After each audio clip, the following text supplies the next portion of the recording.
একটা মৌলবাদী সরকার প্রতিষ্ঠা করার জন্যই তার কার্যক্রম চালাচ্ছিলেন এখানে। আওয়ামী লীগ যদি রাজনীতিতে ফিরে আসে তারা তাদের যোগ্যতায় আসবে। আমরা বোকা ছিলাম, আমি নিজেও এই বোকা সাংবাদিকদের একজন।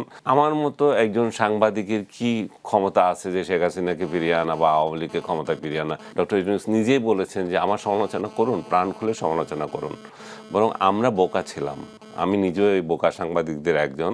তাকে বিশ্বাস করেছি যে প্রাণ খুলে সমালোচনা করা যায়, কিন্তু দেখলাম যে না, ওইখানে সমস্ত কিছু উল্টা।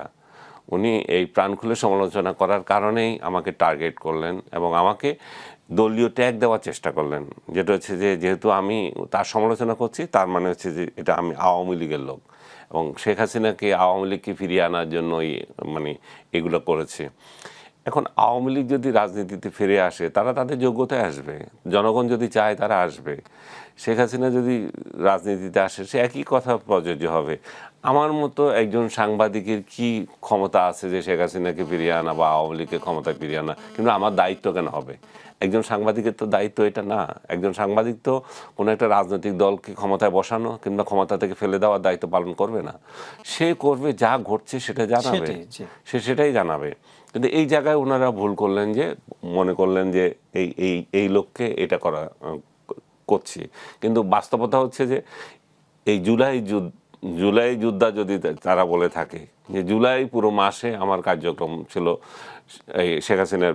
হ্যাঁ, আমরাও সেটা দেখেছি। আপনি শেখ হাসিনার বিরুদ্ধেও তো কথা বলেছি এবং আমি উল্লেখ করেছি যে জুলাইতে আপনি দেখেন কয়টা পয়েন্ট আছে। জুলাইতে যেদিন চেঞ্জ কোনটা হলো, জুলাই শুরু থেকে আমি বলছিলাম যে কোটার পদ্ধতি বাতিল করতে হবে, পুরো মূল দাবির সঙ্গে আমি একমত। এবং শিক্ষা খাতে দিতে হবে, আমাদের এই কোটা পদ্ধতিটা চাকরি ক্ষেত্রে না দিয়ে শিক্ষা ক্ষেত্রে দিতে হবে। তাহলে ওইখান থেকে বেড়ে উঠবে লোকজন, ওইখান থেকে শিক্ষিত হয়ে সে কম্পিট করতে পারবে। আদারওয়াইজ আপনি যে একটা কোটা রেখে দিচ্ছেন ওই কোটাটা আসলে কোনো কাজ হচ্ছে না। এবং নাতিপতির জন্য আমি কেন কোটা রাখবো? এগুলোর বিরোধিতা করেছি আমি। তারপরে আসলো সেই ক্ষণটা যেদিন আবু সাইদ মারা গেল। আবু সাইদ মারা যাওয়ার মনে হয় 1 ঘন্টার পরে আমি ভিডিও দিয়ে প্রতিবাদ করেছিলাম। আমি বোধহয় ঢাকা শহরে সাংবাদিকদের মধ্যে প্রথম ব্যক্তি যে এরকম একটা প্রতিবাদ করেছে এবং সঙ্গে সঙ্গে ভয়েস বাংলা আমাকে নিয়ে ভিডিও করলো যে দেখো শেখ হাসিনাকে সমর্থন করে এমন লোকেরাও আজকে সমালোচনা করছে, আমাকে নিয়ে ভিডিও করছে। যদি আমি আপত্তি করি, যেটা বলা হয় যে আওয়ামী ট্যাগ দেওয়া বা এই যে এক ধরনের সংস্কৃতি এগুলো চালু হয়ে গেছে।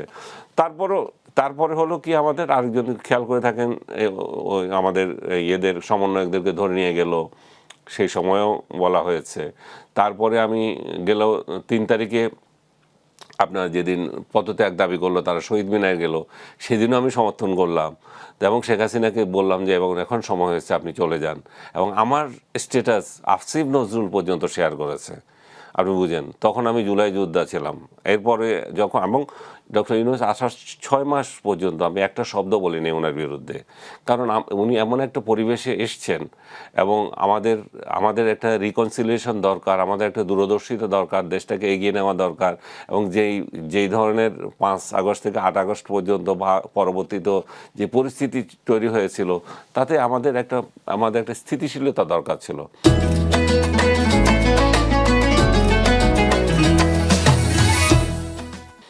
সব কিছু করেছি, কিন্তু যখনই 6 মাস পরে ওনার সমালোচনা করতে শুরু করেছি, কেন সমালোচনা করতেছি? কারণ আমরা দেখছি যে উনি 24কে দিয়ে 71কে মুছে দেওয়ার চেষ্টা করছে, উনি বঙ্গবন্ধুকে ইতিহাস থেকে মুছে দেওয়ার চেষ্টা করছে, আমাদের জাতীয় দিবসগুলোকে আমাদের জাতীয় ক্যালেন্ডার থেকে মানে ফেলে দিচ্ছে। আমাদের সংবিধান দিবস, আমাদের 7ই মার্চ এগুলো নাকি আওয়ামী লীগের দিবস হয়ে গেছে। সো সার্বিক কার্যক্রমে দেখা যাচ্ছিল যে উনি আসলে মৌলবাদীদের খপ্পরে পড়ে এবং একটা মৌলবাদী সরকার প্রতিষ্ঠা করার জন্যই তার কার্যক্রম চালাচ্ছিলেন এখানে। সেই জায়গায় আমি শেষ করে দিচ্ছি, সেই জায়গায় বিরোধিতা করেছি, সেই জায়গায় আমার ওনার এই সমস্ত কার্যক্রমের প্রতিবাদ করেছি। তার মানে এই না যে তো এটা এমন কোনো কিছু না, আমরা দ্বিমত করেছি। প্রতিবাদ মানে কি আমি তো রাস্তায় গিয়ে কোনো ওনার জন্য কোনো বক্তৃতা করি নাই। বা ওনার বিপক্ষে জনমত গঠন করার তো কোনো চেষ্টা করা হয়? জনমত যদি গঠন হয়ে থাকে সেটাতে তো আমার কিছু আসে যায় না। সেটা তো আপনার লেখায় যদি জনমত গঠন হয় সেটাতে তো আপনি এটার জন্য আপনি দায়ী হবেন নাকি? আপনি দেখবেন যে আপনি ওই লেখাটাতে সত্য কি মিথ্যা সেটা হচ্ছে বিষয়।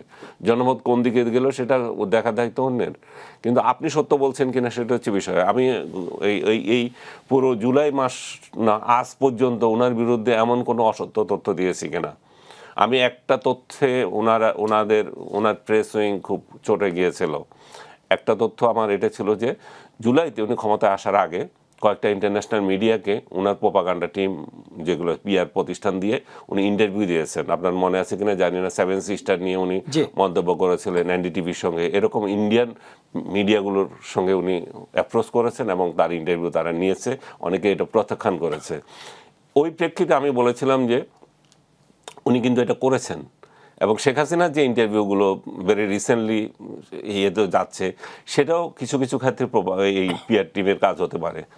এইটাতে তারা ক্ষিপ্ত হয়ে গেছে। তার এই এখনকার প্রোপাগান্ডা টিম এখানে যারা ছিল তারা হচ্ছে না না না এটা ঠিক না, ডক্টর ইউনূসকে মহান ব্যক্তি, তাকে ডেকে ডেকে তারা ইন্টারভিউ নিয়েছে। আমি যখন প্রমাণ সহ দিলাম কোন কোন পত্রিকাকে দিয়েছে, কিভাবে অ্যাপ্রোচ করেছে, তখন তাদের গায়ে লাগলো। এই জিনিসটা তারা বলতে পারে যে আমাদের বিরুদ্ধে আপনি বলেছেন। এটা তো বিরুদ্ধ না, এটা সত্য উন্মোচন করা। মানে আপনাকে গ্রেফতারের পেছনে তাহলে কি এই কারণটি নাকি এছাড়া অন্য কোনো কারণ থাকে না? তারা দীর্ঘদিন থেকে চেষ্টা করছিল যে আমাকে ধরার জন্য একটা প্রোপাগান্ডা চালাচ্ছিল, এবং এই প্রোপাগান্ডা চালানোর মধ্যে বিদেশে পলাতক 2টা ইউটিউবার আছে, তারা সব সময় এটা চালাচ্ছে। কারণ আমি আবার তাদের বিরুদ্ধে কথা বলছিলাম। তারা এই ডক্টর ইউনূসের শাসনকে অস্থিতিশীল করার জন্য তারা কাজ করছিল, তারা শেখ হাসিনার শাসনকে অস্থিতিশীল করার জন্য কাজ করছিল। ইভেন তারা তারেক রহমানের বিরুদ্ধেও আজে বাজে কথা নিয়ে, আপনি খেয়াল করেছেন কিনা, ভিডিও করতো। আমি বললাম যে এরা সোশ্যাল মিডিয়াতে ইনফ্লুয়েন্সার, কিন্তু তাদের কার্যক্রমগুলো দেশবিরোধী হচ্ছে, এবং সোশ্যাল মিডিয়াকে একটা নর্দমা মানিয়ে দিচ্ছে এরা, এবং যে যাকে ইচ্ছা যা ইচ্ছা বলতে পারে, গালাগালি করতে পারে। এবং আজকে আমাদের সোশ্যাল মিডিয়া যে একটা নর্দমার মতো হয়ে গেছে সেটা তাদের কারণে হয়েছে। একজন আরেকজনকে আক্রমণ করা, মানে বিনা লাইসেন্স পেয়ে যাওয়া, মানে সোশ্যাল মিডিয়া আছে মনে মানে আপনি যা ইচ্ছা তা করতে পারেন। শেখ হাসিনার আমলে তো এগুলো একটা আইন ছিল, এটা ভয় পেত যে আমি যে কমেন্ট করছি সেটা কোন দিকে যায়।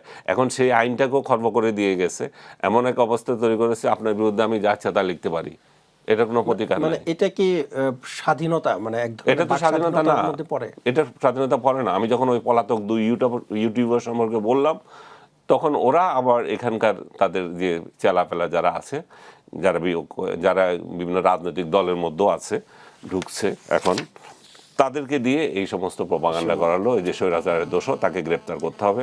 আমার পাশাপাশি মাসুদ কামালের নামও আসলো, তাকেও গ্রেপ্তার করতে হবে। মানে আপনাকে যখন আজ থেকে প্রায় 3 মাস আগে যখন আপনাকে একটি জিম থেকে তুলে নিয়ে যাওয়া হলো, এরপরে আপনাকে দীর্ঘ সময় ডিবি কার্যালয়ে রাখা হলো, এবং আপনাকে কি মামলা দেবে, তো সে মামলা পর্যন্ত খুঁজে পাওয়া যাচ্ছে না। পরে হয়তো তড়িঘড়ি করে একটি মামলা দেওয়া হলো, সন্ত্রাস বিরোধী আইনের মামলা। এই যে ডিবি কার্যালয়ে আপনাকে আটকে রাখা হলো, সেখানে আপনি কেমন ব্যবহার পেয়েছেন? আসলে ওরা পার্সোনালি ভালো ব্যবহার করেছে, কিন্তু তাদের যে কার্যক্রম সেটা হচ্ছে একটা নির্যাতন সেল। আপনাকে নিয়ে মাঝখানে ওরা অফিসাররা বসছে, আর চারদিকে 4টা রুম, মানে তারা এখানে কার্যক্রম করে, কারে ধরে আনে, অমুক তমুক করে। তো এই 4টা রুমের মধ্যে প্রথমে একটা রুমে আমাকে দিয়েছিল, অত্যন্ত নোংরা, এটা কোনো ভাষা, জীবনে এর থেকে নিকৃষ্ট কোনো জায়গায় আমি রাত কাটাই নাই, এবং এক বিন্দু আমি ঘুমাতে পারি নাই, কারণ মশা এমনভাবে ছিল। তো সেই দিন 24 ঘন্টা পরে আমাকে তারা আবার প্রডিউস করলো যখন আদালত থেকে রিমান্ডের অনুমতি পেল আবার 5 দিন, তখন আরেকটা রুমে দিয়েছিল। সেটাতে আমি নির্জন অবস্থায় ছিলাম। সঙ্গে একজন ছিল কয়েকদিন, শকত মাহমুদ ছিলেন, আরেকজন সাংবাদিক, উনি কয়েকদিন ছিলেন। উনি চলে যাওয়ার পর আমার আরও নির্জনতা, একা একটা রুমে, এবং রাত দিন ঘুমাতে পারছে না, লাইট জ্বলতেছে, এবং আর বাইরে যারা আছে তারা সারাদিন চিৎকার করছে, কথা বলতেছে। এটা তো অফিসের, এটা এমন না যে আপনাকে শোয়ার জন্য কোনো বিশেষ জায়গা দিচ্ছে। একটা রুম, আপনি এখানে কার্যক্রম চালাচ্ছেন, এই রুমে আপনারা বন্দি করে রাখছি, এই